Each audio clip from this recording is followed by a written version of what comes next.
눈으로 이는 이로 갚으라 하였다는 것을 너희가 들었으나 나는 너희에게 이르노니 악한 자를 대적하지 말라.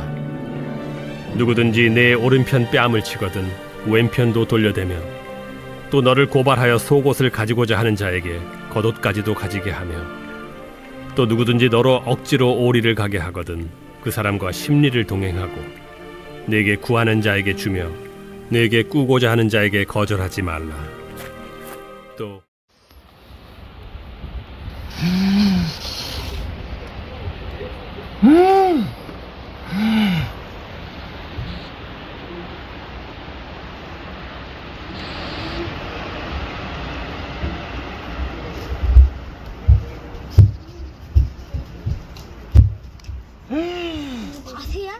그리스도인의 삶은 권리 포기의 연속입니다.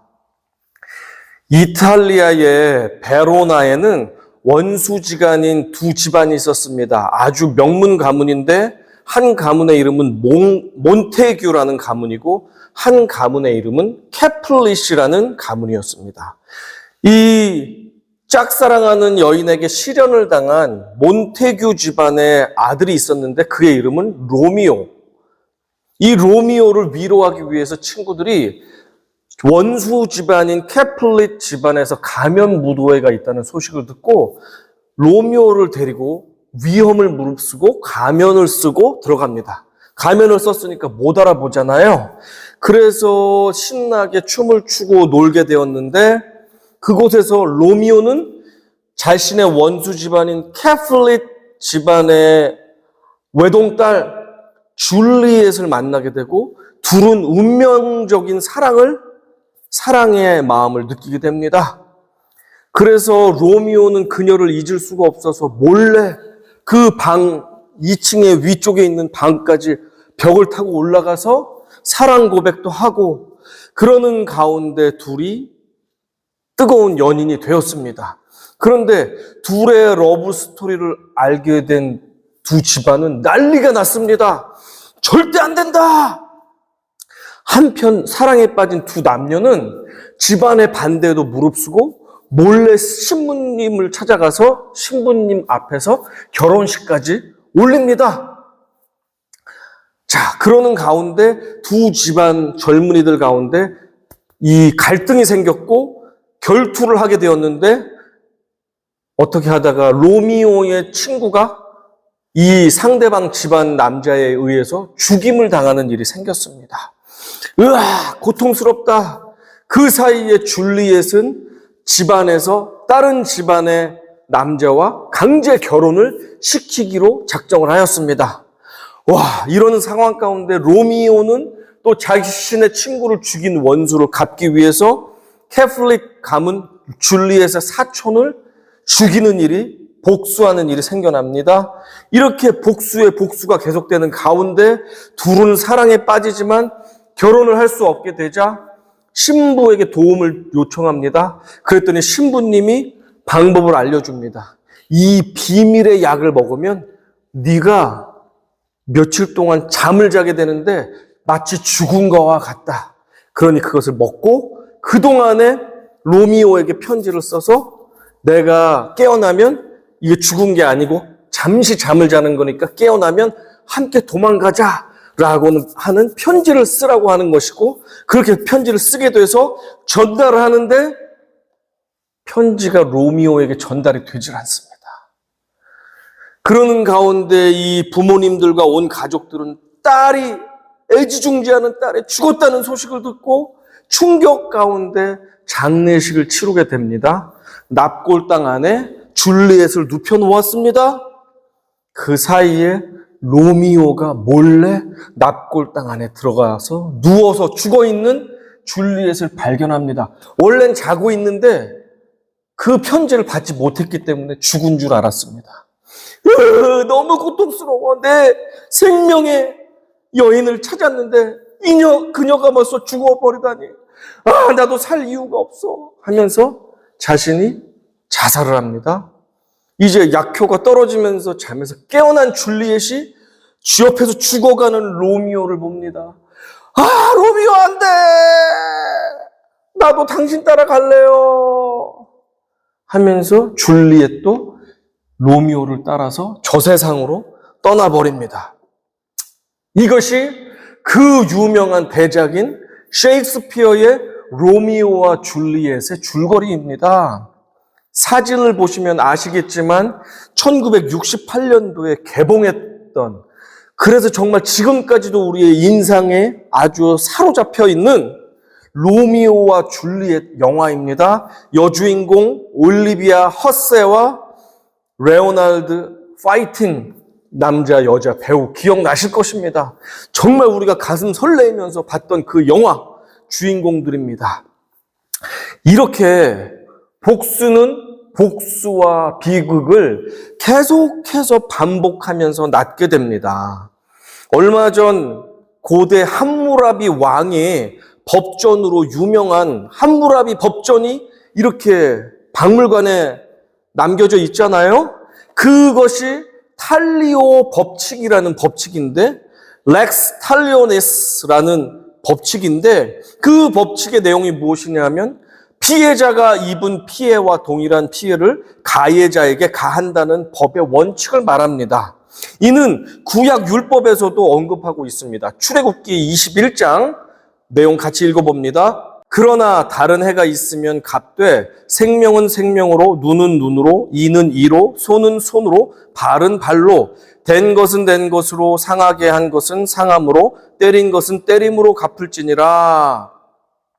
그런데 율법의 본뜻은 버리고 껍데기만 붙잡고 있었던 서기관과 바리새인들이 왜곡시켜 놓은 모세의 율법을 예수님께서는 지금 다음과 같은 패턴으로 해서 몇 차례에 걸쳐서 바로 잡고 계신 것 여러분 알고 계시죠? 이렇게 했습니다. 뭐뭐라고 너희가 들었으나 나는 너희에게 이르노니 그것은 잘못됐고 이것이 옳다라고 바꾸어 주시는 것입니다.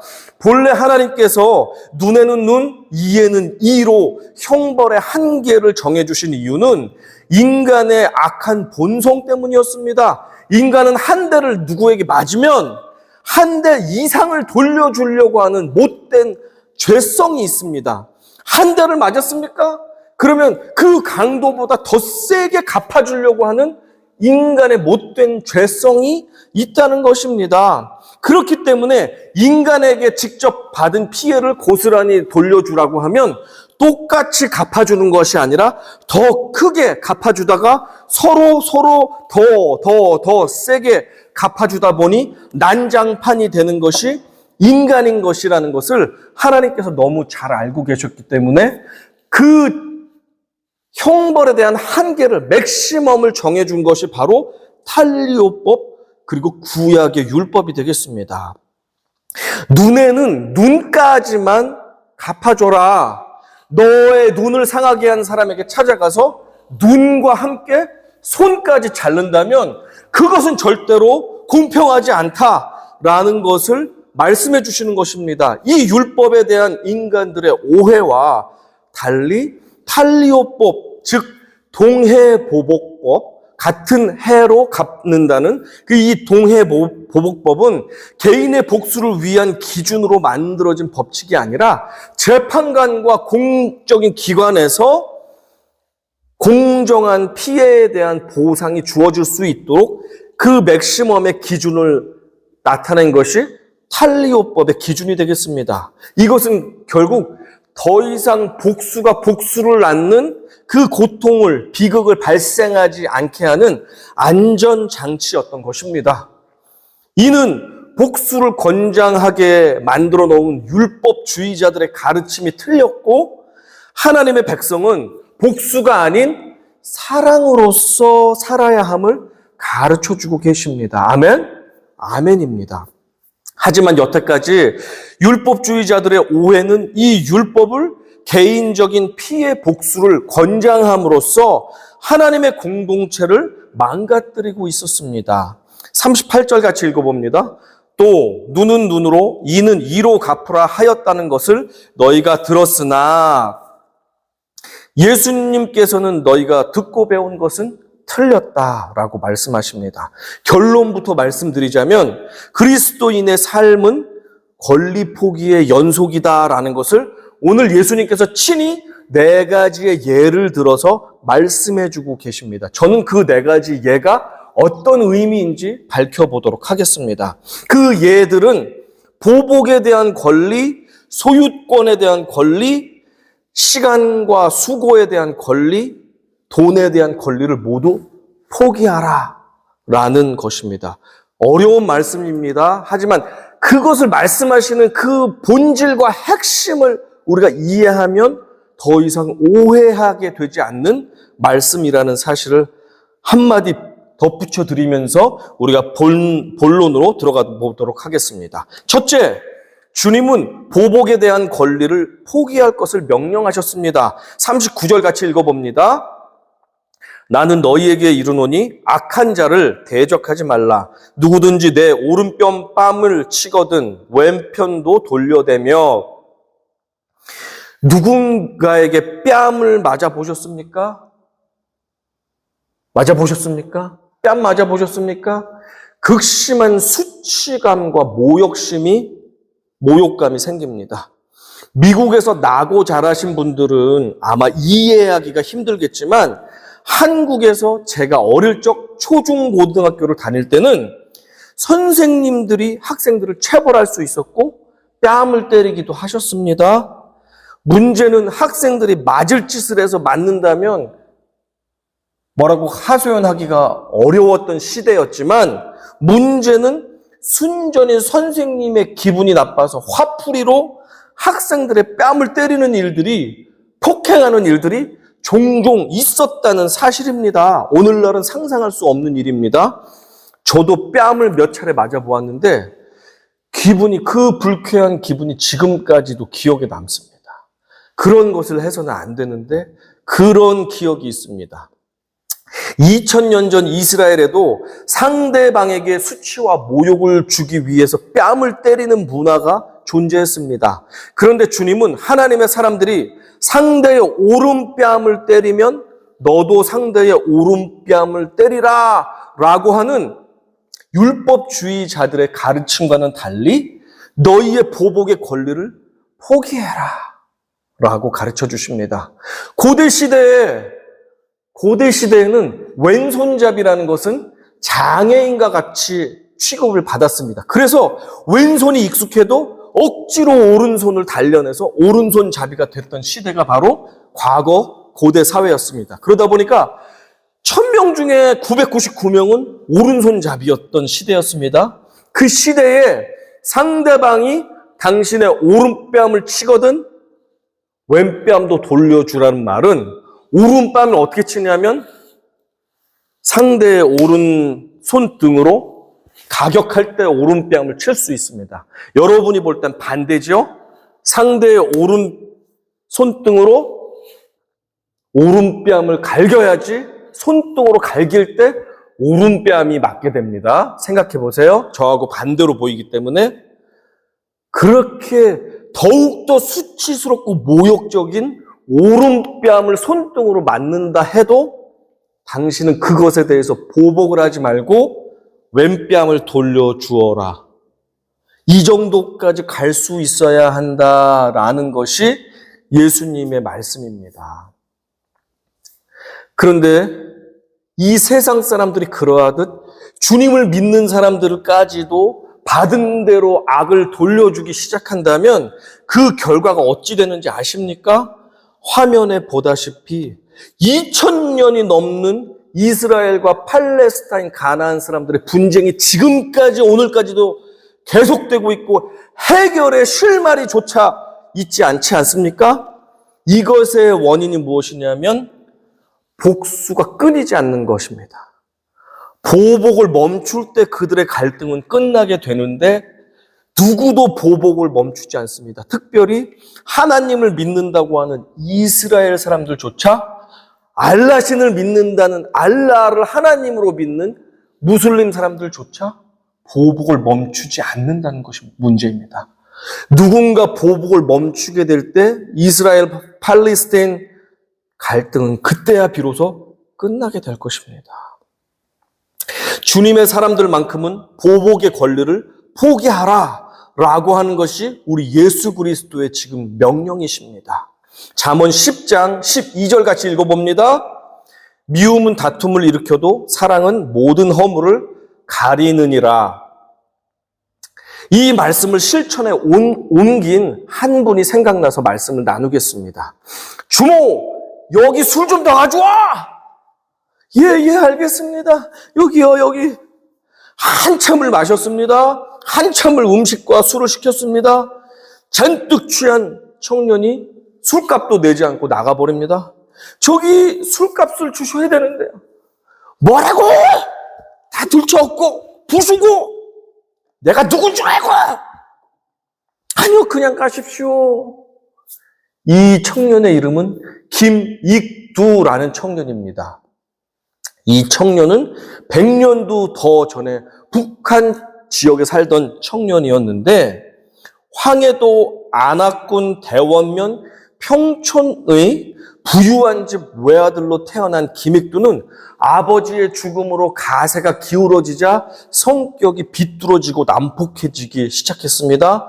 누구라도 시비를 걸면 그 사람을 죽사발을 만들면서 가만두지 않았던 사람입니다.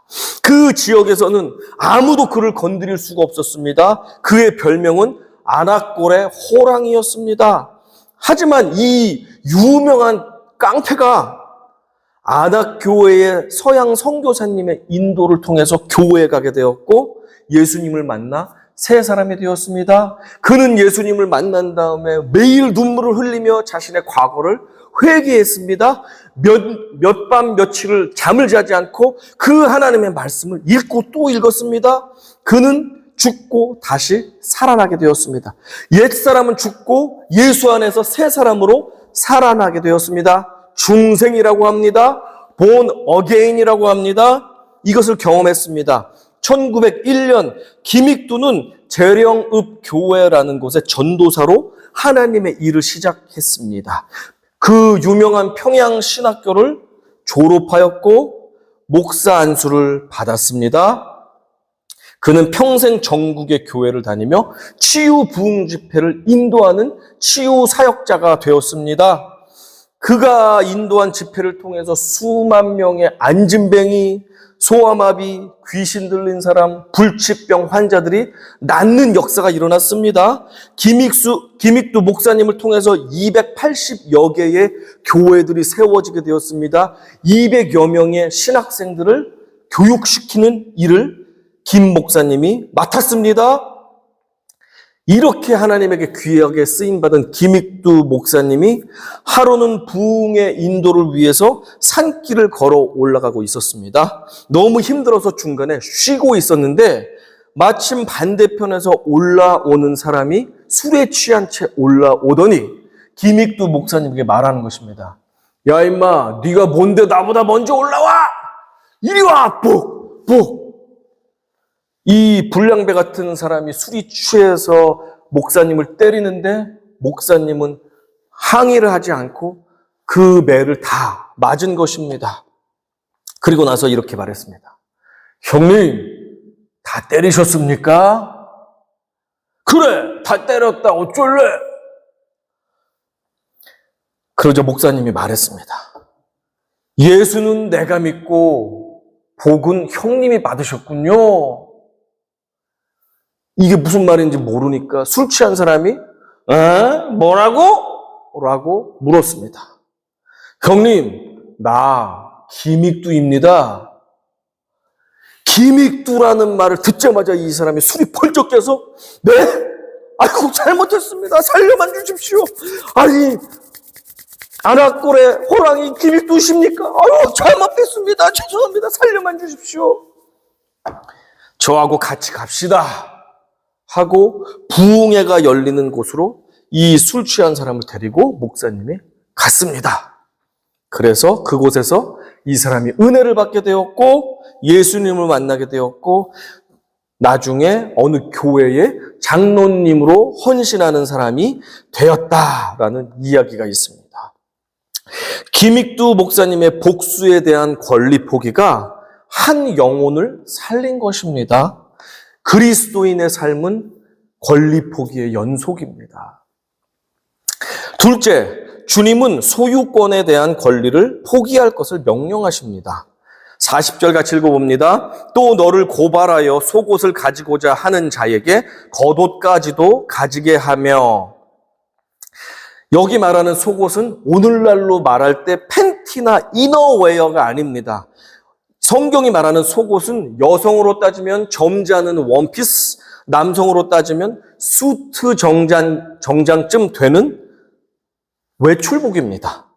겉옷으로 말하면 오늘날 개념으로 치면 아주 고급 롱코트나 롱 패딩 정도가 되는 겉에 있는 옷이 되겠습니다. 가장 겉에 있는 옷이 되겠는데 그 당시에 겉옷은 매우 비쌌기 때문에 서민들은 죄다 단 한 벌만의 겉옷을 가지고 살았습니다. 겉옷은 집에서나 아니면 밖에 먼 거리를 여행하고 다닐 때 길에서 잘 데가 없으면 그 겉옷을 깔고 덮으면서 이불처럼 침낭처럼 그렇게 사용했던 다용도의 옷이며 의복이며 점잖게 입는 예복이며 그런 귀중한 옷이었습니다. 그러다 보니까 이것은 꼭 필요한 재산이었기 때문에 만약에 누군가가 채무 관계 때문에 속옷을 저당 잡힐 수는 있었지만 겉옷만큼은 그 소유권을 법적으로 보장해 줄 정도였습니다. 하지만 예수님께서는 이 세상 사람들이 수단 방법을 가리지 않고 악착같이 자신들의 소유권을 주장하더라도 주님의 자녀들만큼은 소유권을 지키는 데 집착하지 말고 속옷을 요구하면 겉옷까지도 내어줄 수 있어야 한다. 그런 마음으로 살아라 라고 말씀을 하신 것입니다. 우리의 모든 소유는 사실 내 것입니까? 하늘 아버지께서 우리에게 잠시 맡겨 놓아 주신 것입니까?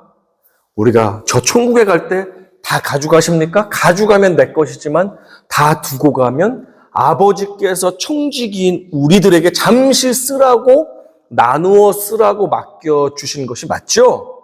맞습니까? 맞습니까? 대답을 안 하시는 것 같아요. 맞습니까?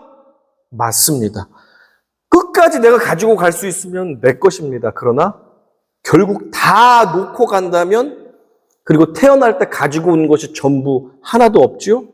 그렇다면 하나님께서 우리에게 잠시 맡겨주시고 나누어 쓰라고 주신 것이 맞습니다. 맞습니다. 아멘? 아멘 하는 분에게 더 큰 은혜가 있을 줄로 믿습니다. 아멘. 그렇습니다. 우리의 모든 소유는 하나님 것입니다. 그렇기 때문에 하나님께서는 그 소유권을 지나치게 안 뺏기려고 주장하지 말아라 라는 말씀을 지금 하고 계신 것입니다. 마침 이 말씀대로 사시는 분이 바로 저희 옆집에 계셔서 여러분에게 소개를 드리려고 합니다. 저희 옆집에 사시는 이주헌 안수 집사님이십니다. 집사님은 삶에서 복음 전하는 일을 천직으로 여기며 사시는 평신도십니다. 그런데 이 집사님의 간증을 들어보니 정말 그렇구나라는 생각이 들었습니다.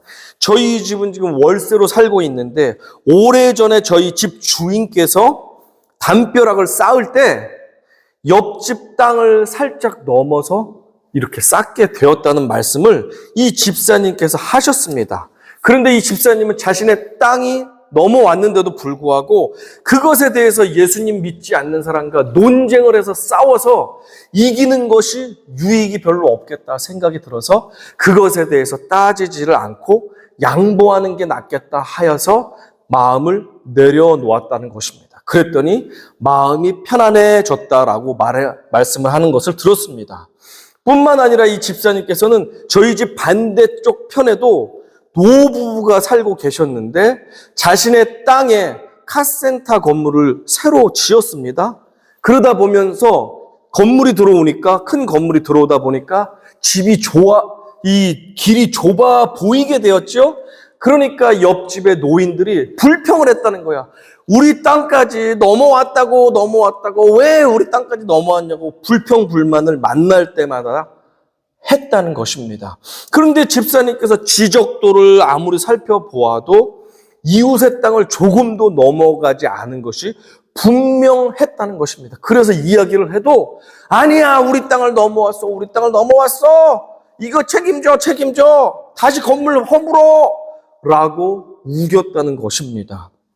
집사님은 그때도 이분과 분쟁하는 것이 예수 믿는 사람으로서 하나님께 영광을 드러내지 못하겠구나 생각이 들어 집사님은 속옷을 달라고 하는 자에게 겉옷까지도 내어주고자 하는 심정으로서 자신의 땅이 분명한데도 불구하고 그분들의 요구대로 차가 지나가는데 불편하지 않도록 넓은 땅을, 자기의 땅을 더 밀어가지고 도로를 깔아주었습니다. 자기 땅, 자기 비용으로 그 도로를 깔아주었습니다. 드라이브웨이를 깔아주었습니다. 그러자 이 사람들도 양심이 있으니까 더 이상 나쁜 주장을 하지 못하고 좋은 관계로 지낼 수 있게 되었다고 합니다. 이 일을 통해서 이분은 자신이 복음을 전하는 일에 막힘이 있으면 안 되겠다 했는데 정말로 그전보다 훨씬 수월하게 이 사람은 정말 다르다라는 이야기가 생겨나면서 예수님을 전하는데 누구도 뭐라고 하지 않는 정말로 주님의 이름을 잘 전할 수 있는 그 집사님이 될 수 있었다. 동네 사람들도 인정하는 하나님의 사람이 될 수 있었다라는 간증을 하시는 것을 제가 얼마 전에 듣게 되었습니다. 때로는 나의 소유권을 포기해야 할 때도 찾아올 때가 있습니다. 하지만 그 일을 통해 만약에 한 영혼이라도 살릴 수만 있다면, 한 영혼이라도 죽게 돌아와서 하나님께 영광을 돌릴 수만 있다면 우리는 우리의 소유권을 내려놓을 수 있는 도전까지도 할 수 있어야 할 줄로 믿습니다. 이것은 어렵습니다. 하지만 거기까지 나아갈 수 있는 주님의 복된 성도님들이 다 될 수 있기를 저를 포함해서 간절히 축원합니다. 아멘. 셋째입니다. 주님은 시간과 수고에 대한 권리를 포기할 것을 명령하십니다. 41절 같이 읽어봅니다. 또 누구든지 너로 억지로 오리를 가게 하거든 그 사람과 십리를 동행하고. 로마 군인들은 식민지 백성들에게 강제 노역을 시킬 권리가 있었습니다. 우리 성경에 보면 옛날 한국식 거리 이 단위인 오리 십리로 번역된 것이 인상적입니다. 적어도 1마일은 로마 군인들이 공무 수행을 위해서 식민 백성들에게 짐을 나르도록 명령할 수가 있었습니다. 그것은 합법적이었습니다. 예수님의 십자가를 옮겼던 구레네 사람 시몬이 있죠. 그 사람도 로마 군인들이 식민지 백성에게 명령을 했기 때문에 그 십자가를 군말하지 않고 싫지만 옮겼던 것입니다. 주님은 어찌 보면 굴욕적일 수도 있는 세상법에 적극 순종할 것을 우리에게 명령하고 계십니다. 현 정부가 내가 지지하지 않는 정당이라 할지라도, 정치인들이 우리를 이끄는 리더들이 마음에 들지 않는다 할지라도 하나님께서 아직까지 허락해 주신 권세라면 우리는 따라야 된다고 성경은 그렇게 말씀합니다. 1마일이 아니라도 2마일이라 할지라도 우리는 가줄 수 있어야 합니다. 기꺼이 나의 시간과 권리와 나의 수고를 포기할 수 있어야 한다고 주님은 말씀하십니다. 특히 믿지 않는 사람들이 우리에게 1마일을 같이 걸어갈 것을 요구한다면 싫다 할지라도 2마일, 3마일 그의 영혼을 생각하면서 하나님 이 영혼을 불쌍히 여겨주십시오 하는 마음으로 2마일, 3마일, 10마일이라도 함께 걸으며 그를 사랑으로 돕고 섬길 수 있는 마음의 자세가 넉넉한 우리의 마음에 여유가 있기를 소망합니다.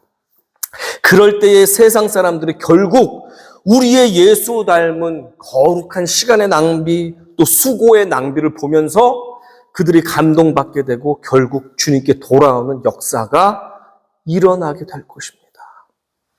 넷째, 주님은 돈에 대한 권리를 포기할 것을 명령하십니다.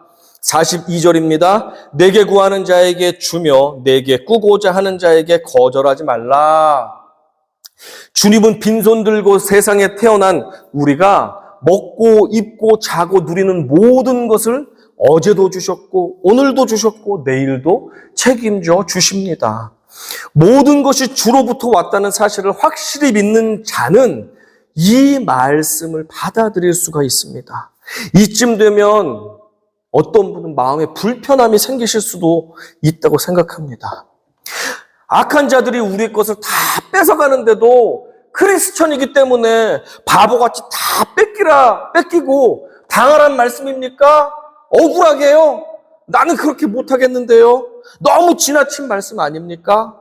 라고 항의하는 마음이 여기까지 올라오는 분이 계실 수도 있습니다. 그러나 맞습니다. 예수님께서도 잘못된 것들에 대해서는 지적하셨습니다. 더럽혀진 성전에서는 크게 노하시면서 바로 잡기도 하셨습니다. 사도 바울 역시 억지 주장에 대해서 항의하며 바로 잡기도 하였습니다. 물론 주님의 말씀이 극단적으로 들릴 수도 있습니다. 하지만 그 정신이 중요하다는 사실입니다. 율법주의자들이 왜곡한 보복의 남용과 강력한 권리 주장이 틀렸다라고 말씀하시기 위해서 한쪽의 극단을 뒤집기 위해서 예수님께서는 반대쪽의 극단으로서 지금 말씀하고 계신 것입니다. 모범 답안을 주신 것입니다. 우리의 죄악된 본성은 주님처럼 다른 사람을 위해 자신의 것을 모두 내어주는 일에 있어서 고통을 느낍니다. 그렇게 하기가 본질상 어렵습니다. 본성상 어렵습니다. 하지만 우리 삶의 방향만큼은 반드시 그 방향으로 가는 것이 맞다. 방향이 틀렸어. 세상 사람들이 하는 더 복수하기 위한 것, 더 내 권리를 강하게 주장하려고 하는 것, 그 방향은 틀렸으니 유턴을 해서 이 방향으로 가라고 강하게 말씀하시는 그 말씀이 옳다는 것을 지금 이야기하고 계십니다. 엇비슷하게 가는 것이 아니라 이 방향은 틀렸으니 저 방향으로 유턴해서 돌이켜서 가라 라고 하는 것을 지금 말씀하고 있습니다. 여러분 아시겠죠? 불편한데? 불편합니다. 불편하지만 저 방향이 틀렸고 이 방향이 옳은 방향이다라는 것을 예수님이 말씀해 주고 계시고, 불편하지만 우리는 유턴을 해서 가는 것이 하나님의 자녀로서 올바르기 때문에 지금 그 방향을 말씀해 주시는 것입니다. 이해가 되시죠? 그리스도인이 모욕과 수치를 당한다고 해도 기쁘게 보복의 권리를 포기할 수 있게 만드는 힘, 소유권과 시간과 수고와 돈의 권리를 기꺼이 포기할 수도 있게 만드는 힘은 나의 본질상 나오지 않습니다. 내 자질상 내 힘으로는 나오지 않습니다. 그러는 척은 할 수 있지만 본질상 그것은 우리의 인격적으로는 불가능합니다. 인품적으로는 불가능합니다. 우리의 가진 것으로는 불가능합니다. 하지만 한 영혼이 천하보다 귀하다는 이 사실을 명확히 믿는 사명감을 확실히 우리가 받을 때, 그래서 성령의 충만한 감동, 감화를 통해서 나의 옛사람이 죽고 예수 그리스도 안에서 다시 태어난 사람은 그것이 가능할 수도 있습니다. 가능할 수도가 아니라 가능하게 됩니다. 기쁘게 감당할 수도 있습니다. 주님은 우리에게 도전하십니다. 너의 명예가 전부 내 것이냐? 내 소유가 전부 너의 것이냐? 너의 시간과 건강이 너에게로부터 온 것이냐? 너의 돈이 다 네가 잘났기 때문에 갖게 된 것이냐? 모든 것이 원래 내 것이고 내가 너에게 다른 사람과 필요한 사람들이 있으면 나누어 쓰라고 너에게 잠시 맡겨놓은 것이다 라고 주님은 우리에게 말씀하시는 그 성령의 음성을 들으시기를 축원합니다. 그럴 때 더 큰 것, 더 귀한 걸로 우리에게 맡겨주신다는 사실을 잊지 마시기 바랍니다. 주님의 말씀의 의도는 결코 우리가 악한 사람들에게 그들의 교활함에 넘어가서 우리의 소유를 바보같이 다 뺏기고 거지가 되라는 것이 아닙니다. 우리도 예수님처럼 나의 권리를 포기해서라도 한 영혼이라도 살릴 수만 있다면 그 살리는 일에 내가 맡겨놓은 것을 기꺼이 사용하라는 것입니다. 그러면 더 많은 사람을 살리기 위해서 내가 더 많이 주겠다는 것입니다. 그 원리를 알라는 것이 예수님의 중심 내용이십니다. 그 대신 너의 억울함은 내가 직접 갚아줄게. 네가 복수하는 것, 네가 네 억울한 것을 찾아 먹는 것보다 내가 너의 억울함, 내가 너의 손해를 갚아줄게. 그것이 확실히 더 나아. 그러니 너의 원수 갚는 것을 네가 하지 말고 내게 맡겨라 라고 주님은 말씀하셨습니다. 히브리서 10장 30절의 상반절 같이 읽어봅니다. 원수 갚는 것이 내게 있으니 내가 갚으리라 라고 말씀하시는 것입니다. 그렇기 때문에 손해보는 것 같은데요, 내 것이 뺏기는 것 같은데요 라고 생각하기 전에 하나님, 내가 지금 권리 포기하는 것이 주님께서 원하시는 것입니까? 주님이 이것을 허락하십니까? 주님이 허락한다는 기쁨의 확신이 있을 때 과감히 그것을 포기하십시오. 주님이 기뻐하시는 일입니다. 다시 말씀드리지만 이것은 나의 힘으로는 할 수 없습니다. 육에 속한 사람들은 이것을 죽었다 깨도 할 수가 없습니다. 하지만 성령의 감화와 감동을 받은 참 그리스도인들, 참 하나님의 자녀들, 참 천국 백성들은 그것을 할 수 있습니다. 성경은 나의 모든 것이 주님의 것이며 나는 이미 십자가에서 죽었고 주와 함께 다시 태어난 사람입니다. 그런 사람만이 이 일을 할 수 있습니다. 라고 증언하고 있습니다. 유명한 말씀 갈라디아서 2장 20절 마지막으로 읽고 말씀 마치겠습니다. 시작. 내가 그리스도와 함께 십자가에 못 박혔나니 그런즉 이제는 내가 사는 것이 아니요 오직 내 안에 그리스도께서 사시는 것이라. 이제 내가 육체 가운데 사는 것은 나를 사랑하사 나를 위하여 자기 자신을 버리신 하나님의 아들을 믿는 믿음 안에서 사는 것이라. 아멘. 정말 어렵습니다. 이것은 정말 지키기가 어려운 문제입니다. 저 역시 씨름하고 고민하고 때로는 지키지 못하는 말씀이기도 합니다. 하지만 하나님의 말씀은 옳습니다. 세상 사람들이 가는 저 방향, 원수를 갚고 또 갚아라, 손해보지 말아라, 네 권리를 절대 뺏기지 말아라 하는 방향은 틀렸다.